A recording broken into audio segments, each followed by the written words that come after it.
स्पर्श मत से काम किया जाएगा, मगर इसका नाम अब PAGD नहीं रहेगा, इसका नाम अब रहेगा people's alliance for Jammu and Kashmir. ये people's alliance for Jammu and Kashmir के दो काम होंगे। नंबर एक, जो हमारी इस वक्त रिव्यू पिटिशन चल रही है सुप्रीम कोर्ट में, ये अवामी नेशनल कॉन्फ्रेंस की रिव्यू पिटिशन है, JKPM की रिव्यू पिटिशन है, वहां पे तारिक आमी साहब की रिव्यू पिटिशन है, और एक दो पार्टीज की जो सियासी पार्टीज यहाँ की नहीं है, PDP की है, और जो मुझे इतला है सुप्रीम कोर्ट की तरफ से और किसी पार्टी की रिव्यू पिटिशन नहीं है। सो जो काम हमारी अब people's alliance for Jammu and Kashmir करेगी, उसका काम ये होगा कि इसको अपने मंतकी अंजाम पर दिया जाएगा। उसके साथ साथ दूसरी बात ये होगी कि इसमें अब हमारे साथ जम्मू से, क्योंकि इसका जो बेसिस स्ट्रक्चर बनेगा वो जम्मू और कश्मीर का होगा और एक ब्रॉड बेस्ड एक स्ट्रक्चर बनेगा, और इसमें मिशन स्टेटहुड होगा सुनील डिम्पल का, इसमें जम्मू मुस्लिम फ्रंट होगा शामिल, इसमें हमारे साथ यूनाइटेड पीस अलायंस के साथ हमारी इसमें बाज़ाब्ता तौर शिरकत होगी, जो उनके साथ और बातचीत भी होगी। इसमें ऑल पार्टीज यूनाइटेड मोर्चा, जो बहुत बड़ा मोर्चा जम्मू का है, जो हमने PhD के थ्रू हमने ऑल पार्टीज मीट में जो क्रिएट किया था, वो सब इसमें हमारे साथ शाना बशाना काम करेंगे। इसमें जम्मू शिया फेडरेशन आएगा, इसमें IDP आएगी जम्मू की, और कश्मीर से इसमें अवामी नेशनल कॉन्फ्रेंस होगा, JK पीपल्स मूवमेंट होगी, इसमें जम्मू कश्मीर पीपल्स पार्टी हमारी शिबाना शाही साहब की होगी, इसमें अब्दुल रशीद शाहीन साहब शामिल होंगे, और इसमें अब NCP के, और इसमें अब हमारे साथ जो सिविल सोसाइटी है, इंपॉर्टेंट सिविल सोसाइटी कश्मीर की और इंपॉर्टेंट सिविल सोसाइटी जम्मू की इसमें शामिल होगी, और एक बहुत बड़ा ब्रॉड बेस्ड एक प्लेटफॉर्म बनेगा। इस प्लेटफॉर्म के दो काम होंगे। नंबर एक, to fight the assembly elections unitedly, और ये 90 की 90 सीट्स जम्मू कश्मीर में बाज़ाब्ता मशरावत करके जो हमको PAGD में करना चाहिए था, वो JK या हमारे JK में अब होगा, वो पूरी तरह से पूरा फैलाव करके अपने असेंबली इलेक्शन में जबरदस्त तरीके से वो कोशिश करेंगे कि यहाँ की गवर्नमेंट की फॉर्मेशन हो, और उसके काम सिर्फ दो होंगे, to get back article 370 and 35A as per the constitution of this country, जो हमको प्रोवाइड किया गया है जम्मू कश्मीर को एक स्पेशल दर्जा, वो अभी मरा नहीं है। आप देखते होंगे कि अभी भी आपके 370 का इतना खौफ और डर हमारी रूलिंग पार्टी को, मरकज की रूलिंग पार्टी को है कि वो हर तकरीर में 370 से शुरू करते हैं और 370 से खत्म करते हैं। उसका मतलब है कि अभी भी 370 का खौफ उनको खाया जा रहा है, क्योंकि 370 आज भी मरी नहीं है, जिंदा है, सुप्रीम कोर्ट के सामने है, और हम जैसे लोग वहां पर खड़े हैं जो नुमाइंदगी कर रहे हैं जम्मू कश्मीर की तरफ से, तमाम लोगों की तरफ से हम वहां पर आप सबकी नुमाइंदगी कर रहे हैं। ये उसका एक काम होगा। दूसरा काम होगा, आज हमने जो यहाँ पर पूरी बैठक बिठाई, इसके जितने भी आज हमने हमारे स्पीकर थे, हमारी डिफरेंट ऑर्गेनाइजेशन से जो लोग आज अब ये people's alliance for Jammu and Kashmir के साथ वाबस्ता हो गए हैं, इसकी एक पूरी रिपोर्ट कार्ड बनके हमारी सदर बेगम खालिदा शाह के पास जाएगी। उनको सिर्फ ये देखना होगा, और उनको हम मशवरा अपना करेंगे कि क्या हमको जो इस वक्त पार्लियामेंट का इलेक्शन है, हमारे पास तीनों कॉन्स्टिट्यूएंसीज के लिए जोरदार जबरदस्त कैंडिडेट्स खड़े हैं जो पार्लियामेंट को दोनों हाथों से हिला सकते हैं, एकदम रेडी है। सो क्या हम इस असेंबली में, इस पार्लियामेंट में हिस्सा लें? क्योंकि हमने पीपल्स ये अपने इंडिया अलायंस के साथ हमने कहा कि हम आपको सपोर्ट करेंगे। जम्मू में जो हमने PAGD की तरफ से एक अलायंस बनाया था, वो इतना खूबसूरती से वहां पे काम कर गया कि वहां पे जो एक मेंबर थे अपने चौधरी लाल सिंह साहब, उनको कांग्रेस आगे आने नहीं दे रही थी, मगर आज वो कांग्रेस के मेंबर हैं, इस वक्त पार्लियामेंट की तरफ से लड़ रहे, उनकी तरफ से लड़ रहे हैं इलेक्शन। सो अगर जम्मू में ये अलायंस चल गया, लद्दाख में इस वक्त जिस तरीके से लद्दाख बुद्धिस्ट एसोसिएशन और आपका अपने करगिल डेमोक्रेटिक अलायंस चल रहा है, कश्मीर में ये अलायंस क्यों टूट गया 1 सीट के लिए या 2 सीट के लिए? ये बहुत ही अफसोस का मुकाम है हम सब के लिए, ये बहुत ही अफसोस का मुकाम है पीएचडी में जितने मेंबरान थे नेशनल कॉन्फ्रेंस के लिए, पीडीपी के लिए, कि आपने तरजीह दी अपनी जमात को, आपने तरजीह नहीं दी जम्मू कश्मीर के आवाम को, जम्मू कश्मीर की आवाम की उमंगों को, कि आप यूनाइटेडली सामने आ जाएं। और आज आप देखेंगे चारों तरफ से आज कंफ्यूजन ही कंफ्यूजन हो रहा है। सो इस चीज के लिए ये जो अभी हमने अलायंस फॉर्म किया है, अगर ये अलायंस हमारी रिकमेंडेशन से कल अगर साहिब सदर ये बात कहेंगे कि नहीं आपको अलायंस में मैदान में उतरना पड़ेगा, तो उसमें ऑलरेडी पैनल एक बना हुआ है।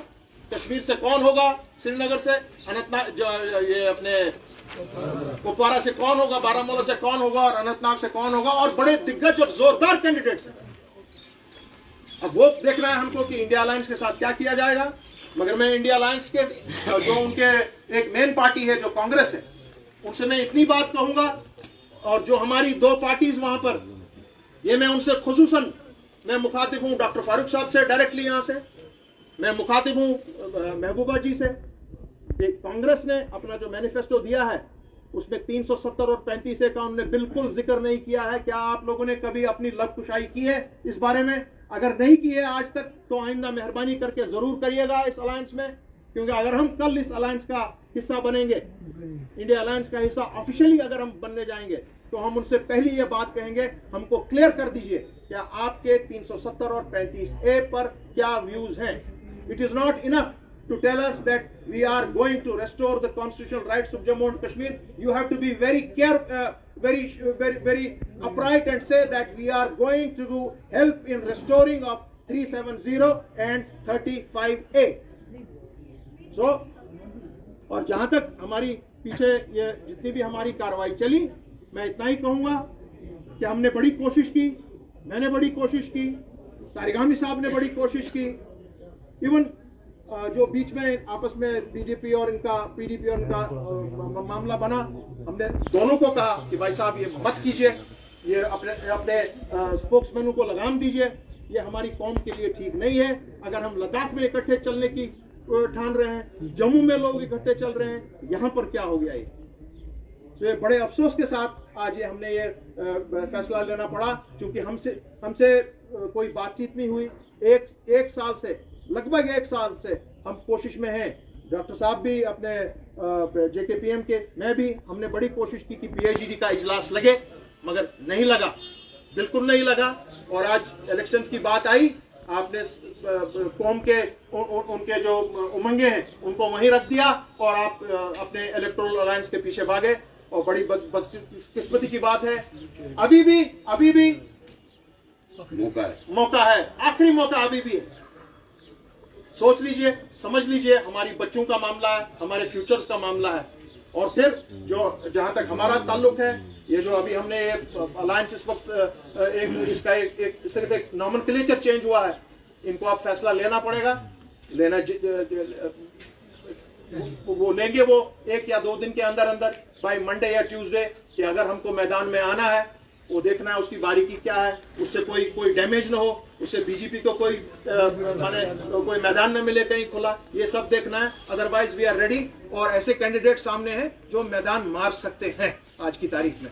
और मैं उम्मीद रखता हूं कि ये अलायंस जो ये इस वक्त वजूद में आई है, ये जैसे मैंने आपको कहा कि जो असेंबली के इलेक्शंस आइंदा आने वाले हैं, उसके लिए पूरे 90 के 90 कैंडिडेट्स मशावरत के साथ, एकदम कंसेंस के साथ ऐसे चेहरे सामने आएंगे जो लोगों ने आज तक शायद देखे नहीं होंगे। Full of professionals, full of youngsters, full of academicians और full of people with experience. So अच्छा एक आपके सामने गुलदस्ता पेश किया जाएगा। पीएचडी का काम वही रहेगा, एक मिनट जो अधूरे काम हमारे हैं वो चलेंगे। उसका नाम अब चेंज हो गया है, people's alliance of Jammu and Kashmir. तो पीएचडी अब रहा नहीं, पीएचडी खत्म, पीएचडी रहा नहीं, पीएचडी वही है। उसका जो उसका जो बेसिक मकसद है, जो किरदार है PAGD का, और रेस्टोरेशन ऑफ 370 एंड 35A, उस पर आपके सामने ही पार्टीज खड़ी हैं जो इस वक्त सुप्रीम कोर्ट में। जी हाँ, बिल्कुल। और उसकी तश्कील है people's alliance for Jammu and Kashmir, जो एक ब्रॉड बेस्ड पूरा अलायंस बनेगा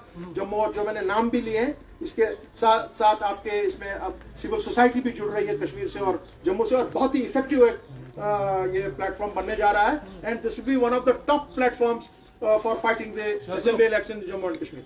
मैं खुदगुजाना तो नहीं कह पाऊंगा, मगर जो उम्मीदें थी उनसे, उस उम्मीद पे, एटलीस्ट हमारी उम्मीदों पे वो खरे नहीं हुए।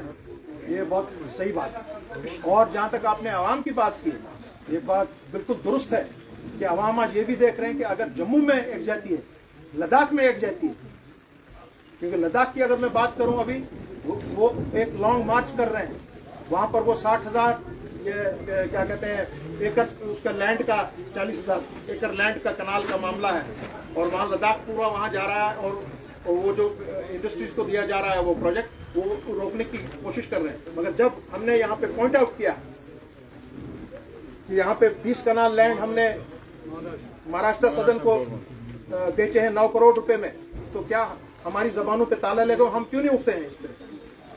सो ये एक बात थी। दूसरी बात ये थी कि हमने बार बार कोशिश की कि हम लोग अपोजिशन में जाएं, पूरी PAGD को लेके जाएं और उनको बताएं कि आप जो 370 पे आपके जो ताले लगते हैं वो क्यों लग रहे हैं, आप ही के कॉन्स्टिट्यूशन ने हमको दिया हुआ है, आपको ये चीज माननी चाहिए। और तीसरी बात, हमने यहाँ पे कोशिश की थी बहुत बार कि यहाँ पे ऑपोजिशन का कॉन्क्लेव लगे, मगर वो किसी न किसी बहाने वो टल गया। हमने कोशिश की थी कि भाई इकट्ठे निकले पूरी रियासत में टूर करने के लिए, PAGD की सारी लीडरशिप, हमारी कुछ पार्टीज ने उस मामले को आगे जाने नहीं दिया। तो इसलिए आज जब खुद ही वो फिर से दोबारा इलेक्ट्रल पॉलिटिक्स की वजह से आपस में एक दूसरे से गुतम गुता हुए, तो हमने सोचा कि नहीं भैया, ये मामला सही नहीं है। तो इसलिए हम इस चीज से बाहर आ गए और एक ऐसी प्लेटफॉर्म को तश्कील दिए हैं कि मुझे उम्मीद है कि वो आवाम के जज्बात के साथ, आवाम की उम्मीदों के साथ बराबर खरा उतरेगी। अल्लाह करे कि ये चीज अच्छे से कामयाब हो। मैं दुआ और उम्मीद रखता हूँ।